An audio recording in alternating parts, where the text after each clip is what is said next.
We're live. So a YouTuber that I have been following for a while for totally unrelated, some original search, I do remember what it was, brought this guy up, but it had nothing to do with feminism, at least nothing directly. And but he's come up with two videos. I'll try to remember to link them. You can remind me if I don't. His name is Nathaniel Hazlitt, and he has some questions for feminists. So these are more detailed than the answers I left in his first video to the first three. And then we have sort of an extended fourth question that was in a second, like 6-minute video. First of all, should women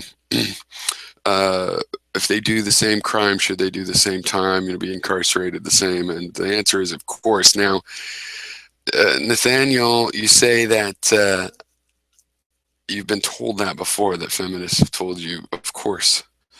But then you're kind of dismissive, like, yeah, but I don't think you really believe that. So what are we supposed to do other than answer the question? Yeah, now, the issue is, it's interesting here is that already that's supposed to be the case, but we know from sentencing statistics that doesn't seem to be the case. There might be a reasonable explanation to why that is. It could be that women happen to commit, less serious versions of the same crimes or whatever.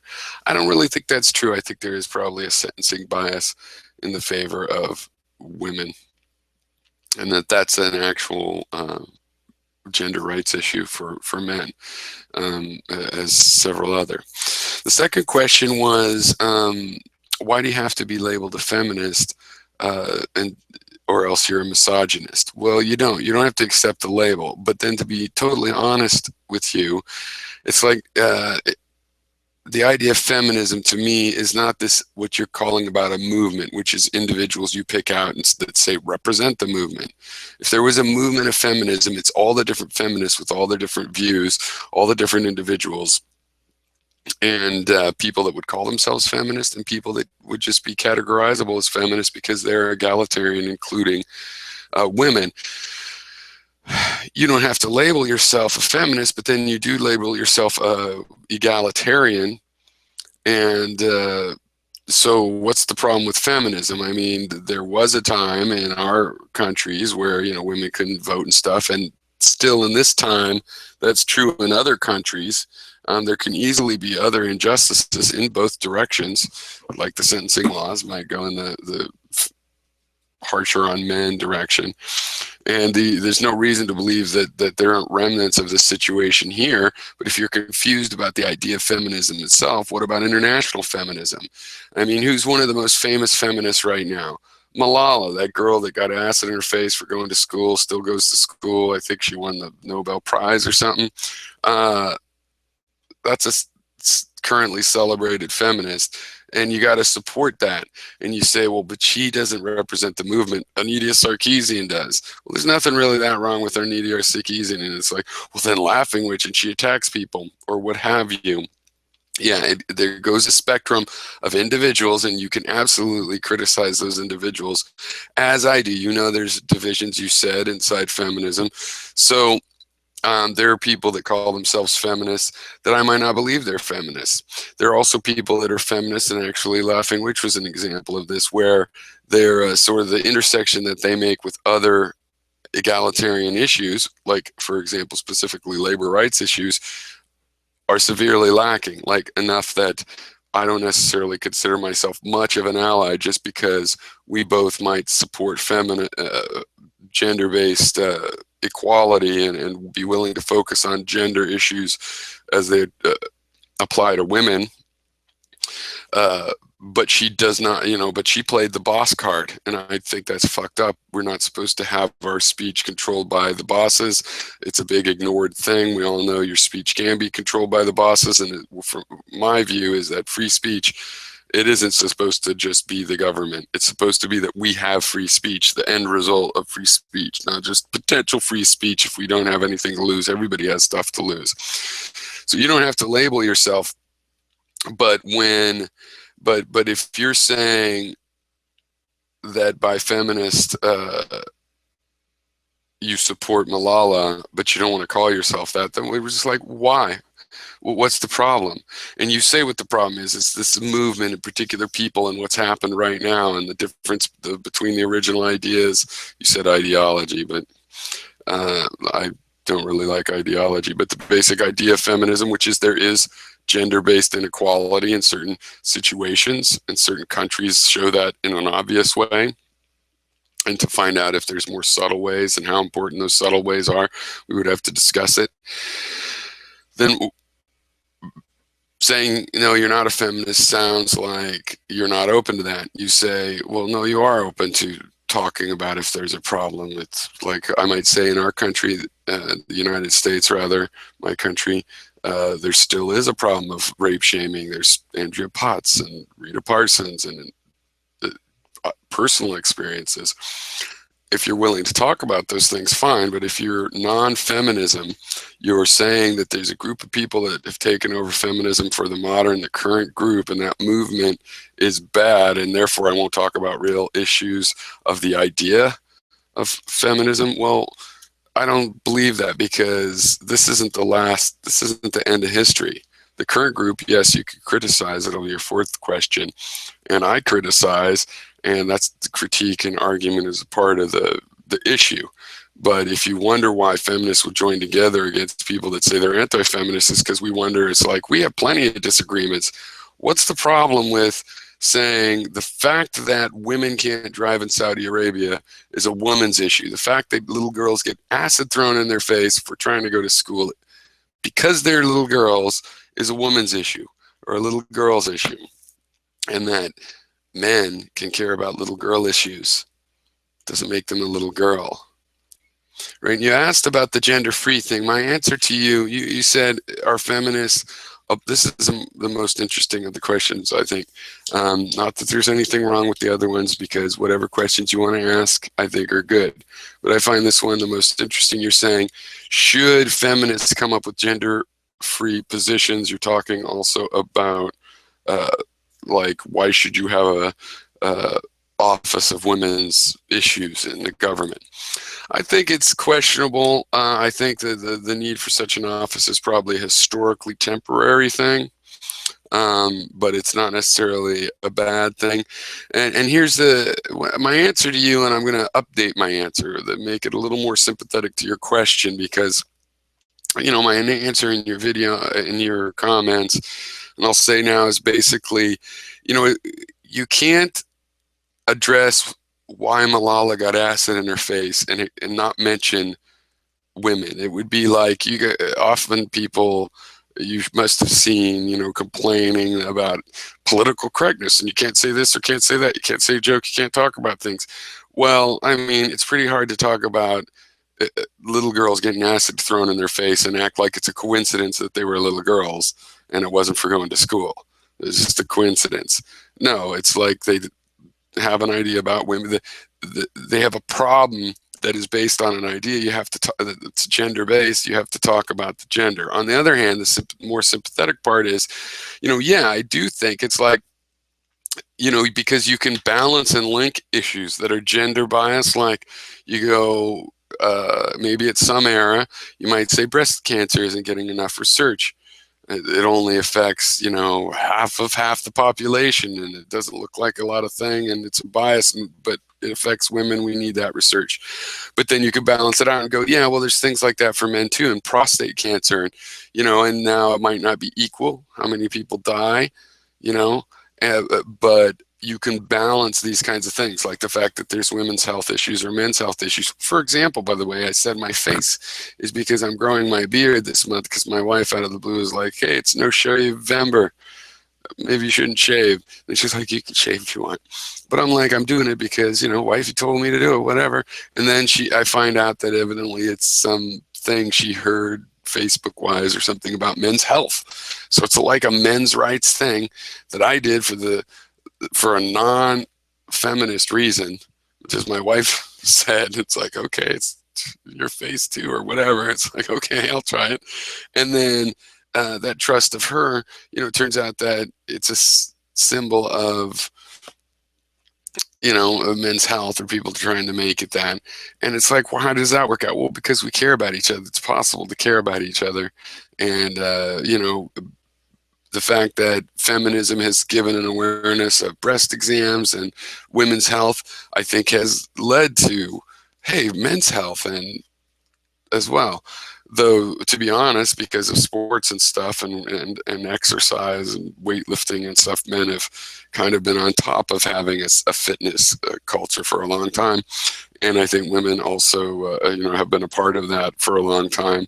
But certainly it was celebrated in the men's side. But it's good that we can balance these kinds of issues. But is that really gender free? I think that when you find a gender bias situation, like, who can't drive in this country? Women. Okay, that's gender bias. Well, it's okay to say, yeah, but who is taken off into slavery and made to fight in a war or whatever? I don't know. People have brought up that was one thing people brought up for, what about the little boys over there? Yeah, because I'm a peace activist, and I'm not an egalitarian, because that word has so many meanings, but I am a humanitarian, and I believe in human rights, and I am anti-war, and I believe war leads to slavery, and I'm anti-slavery. And everything else, I think, follows from that and is related to that. And we could certainly balance things. And part of the deal with looking for intersections is that between these various activisms is that really it's not just intersections. A lot of people might notice that women have it screwed up, so they become feminists, or they become men's rights activists, or they become, atheist activists, or they become a labor activist. But really, there's also a culture, a historical culture in the social justice that is totally cross-domain, and a lot of the writers and poets and the philosophers that have been influential on these ideas, they're very eclectic, and it all feeds together. There's a network of these problems. They're not all exactly related, but many of them are. I mean, the peace activism, the origin of slaves is as a result of war. These days, a war will wreck your economy, force you to give your labor away cheaper. Women's situation in Iraq and war zones gets worse. Almost every issue racism gets worse in those situations. So almost every social justice issue is made worse by war. And so it's, from my point of view, some feminists don't realize their overlap with labor. But in my kind of activism, a peace activism, when I was out there protesting the Iraq war, and people are driving by calling me a traitor, and my fellow protesters a traitor, and we were just trying to warn them. And I pointed out I was right. History proved me right. And it was not an easy decision. It was not a knee-jerk decision. I supported the going after Afghanistan, even though I think it's the last resort to do that kind of thing. But the inspectors were saying that if Saddam had anything, it couldn't be much, and wasn't worth a war. And when you're in an environment like that, you meet the labor movement people that do care about things besides labor. You meet the feminists that do care about things besides, and so all of the activists, and including people that don't know about it. And I think there's a natural progression when you're in one little isolated activist, like you're African American and you've been insulted a lot, and there's a racial issue, and that becomes your issue. It will eventually, you'll get to the edge of that, and you'll realize it overlaps. People that are helping you with your struggle that aren't African American, and you will be, and on your own, just thinking about why you're doing what you're doing, you'll find the other spheres that overlap, and you'll start to see this issue of egalitarianism. So it is possible to kind of start with an overall idea of freedom if you figure out the issues that unify it, which I think is war and slavery. On the other hand, the other way is that you find an issue that maybe has hurt you, like who was that woman, Cindy, not Cindy Sheehan. Was it Cindy Sheehan? It was her son died in the Iraq war, and then she became a big protester. Well, surprise, surprise, when you have a personal loss, sometimes you can see that. But as it goes along, she became more liberal in a lot of ways because they're linked together, and that was her entrance into it.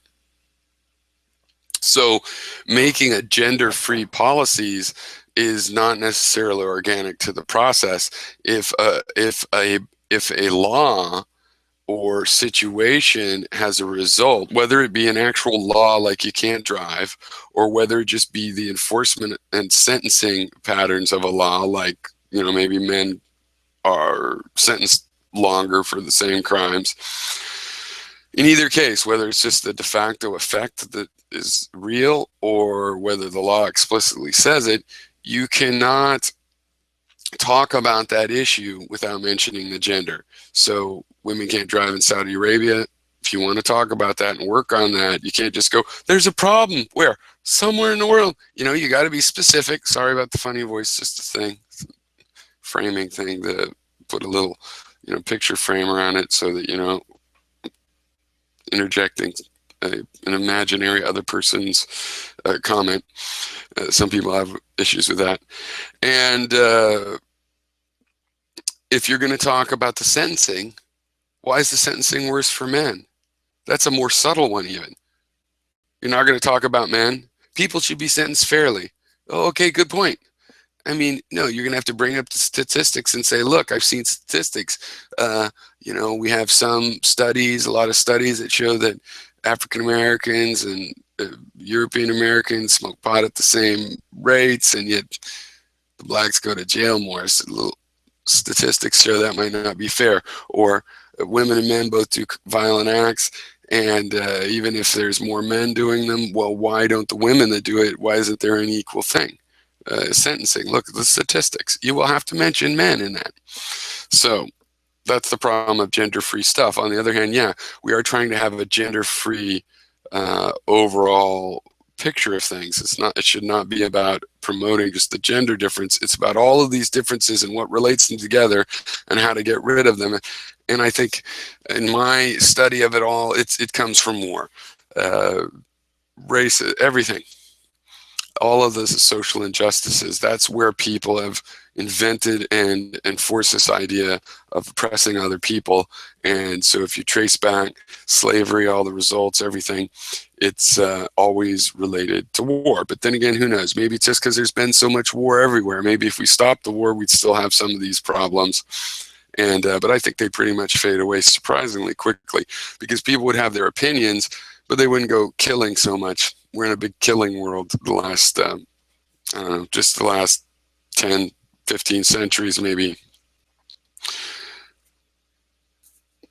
I don't know, maybe 100 centuries. It's hard to calculate exactly. It goes back a ways. The last question was, why are feminists above criticism? But you acknowledged, Nathaniel, that we criticize each other.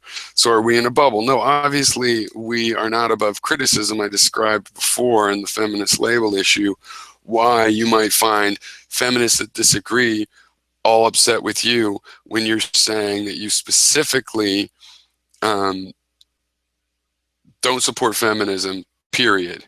So for example, Malala, she's a feminist issue, boom, don't support her.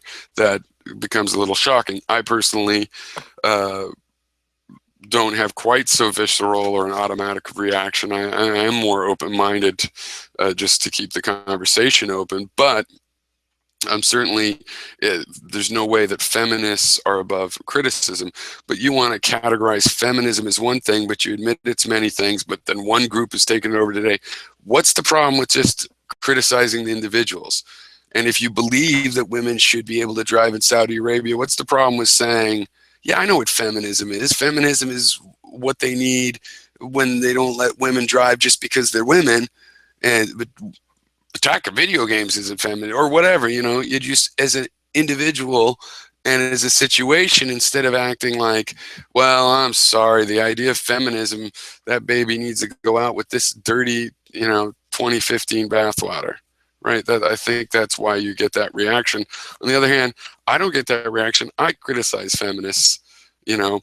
And but when you say criminalize feminism, what do you mean? Feminism is the ideas that are the justified part of this whole notion, which is that when people violate rights on a particular criteria, then you have to attack the fact that that's being used as the criteria. If the criteria is that they are women, then that's feminism. If the criteria is that they are a worker and not an owner, then that's labor rights. If the criteria is, you know, it's so on.